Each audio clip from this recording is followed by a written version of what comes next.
Delhi liquor కేసులో MLC కవితను 9వ రోజు విచారిస్తోంది ఈడీ. రేపటితో కవిత కస్టడీ ముగియనుంది. మద్యం పాలసీ తయారీలో కవితదే ప్రధాన పాత్రని చెబుతోంది ఈడీ. లిక్కర్ కేసులో కవితను మొదట 7 రోజుల కస్టడీకి అనుమతించింది ఢిల్లీ రౌస్ అవెన్యూ కోర్టు. ఆ తర్వాత మరో 3 రోజులు పొడిగించింది. అయితే కవిత విచారణకు సహకరించడం లేదని కోర్టుకు తెలిపారు ఈడీ అధికారులు. ఈ కేసులో ఆమె అల్లుడి పాత్రపైన విచారణ జరుపుతున్నారు. మరిన్ని డీటెయిల్స్ మదార్ లైవ్ లో అందిస్తారు. మదార్, కవిత విచారణ అప్డేట్స్ ఏంటి? ఇవాళకి 9వ రోజు కవిత ఈడీ కస్టడీకి ఇచ్చి రేపటితోటి కస్టడీ అనేది కూడా ముగియబోతుంది. రేపు మధ్యాహ్నం తర్వాత కవితను రౌస్ అవెన్యూ కోర్టు ముందు ఈడీ అధికారులు హాజరుపరుస్తారు. ఈ కేసుకు సంబంధించి చాలా క్రూషియల్ టైం ఇది. విచారణకు సంబంధించి కూడా కవిత సహకరించట్లేదు.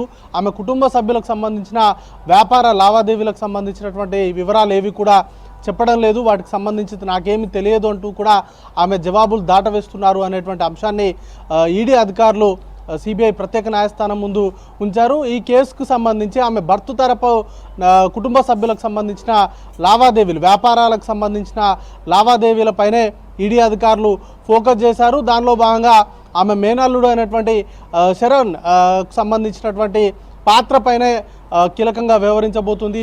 పాత్రకు సంబంధించి వివరాలు అనేది కూడా అడుగుతూ ఉన్నారు.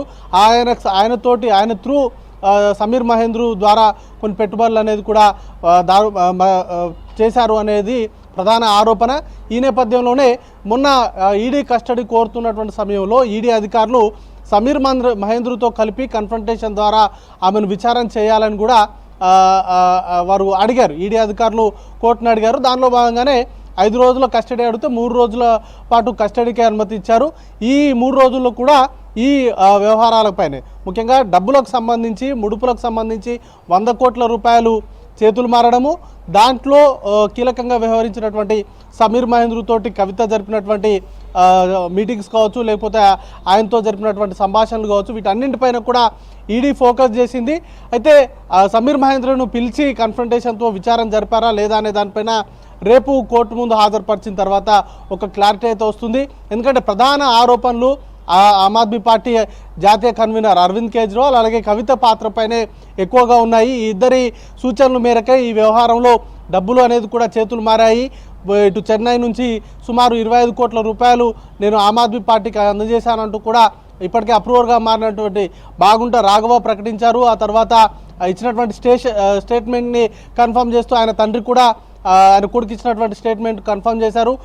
దాంతోపాటు ఈడీ ప్రధానంగా ఆరోపణలు 45 కోట్ల రూపాయలు గోవాకు సంబంధించి గోవా ఎన్నికల్లో హవాలా మార్గం ద్వారా 4 మార్గాలుగా 45 కోట్లను చేర్చి గోవా ఎన్నికల్లో ఆమ్ ఆద్మీ పార్టీ ఖర్చు చేసింది. ఆ ఖర్చు చేసినటువంటి 45 కోట్ల రూపాయలు కూడా సౌత్ లాబింగ్ సంబంధించి కిక్ బ్యాక్స్ ద్వారా అందినవే. వాటికి సంబంధించి వివరాలు అనేది కూడా తీసుకోవాలి. అలాగే ఇవే ఎంటైర్ వ్యవహారంలో కీలకంగా ఫోన్ సంభాషణలు కావచ్చు, ఫోన్ రికార్డింగ్స్ అనేది కూడా తమ వద్ద ఉన్నాయి. సమీర్ మహేంద్రు కావచ్చు, విజయ్ నాయర్ ఇలాంటి వాళ్ళతోటి సంధానకర్తలుగా ఆమ్ ఆద్మీ పార్టీకి ఇటు సౌత్ లాబింగ్కి వ్యవహరించారనేటువంటి ఆరోపణలు కూడా చేసింది. సో రేపు మరొకసారి కస్టడీ ఎక్స్టెన్షన్ అడుగుతారా లేకపోతే కవితకు సంబంధించి రిమాండ్కు తరలిస్తారా అనే దానిపైన రేపు ఒక క్లారిటీ అనేది కూడా రాబోతా ఉంది. ఇప్పటికే కవిత తరపు న్యాయవాదులు ఆమెకు సంబంధించిన బెయిల్ పిటిషన్ అనేది కూడా మూవ్ చేశారు కాబట్టి రేపు ఆమెకు సంబంధించినటువంటి బెయిల్ పిటిషన్ పైన కూడా వాదనలు నడిచేటువంటి అవకాశం ఉంది.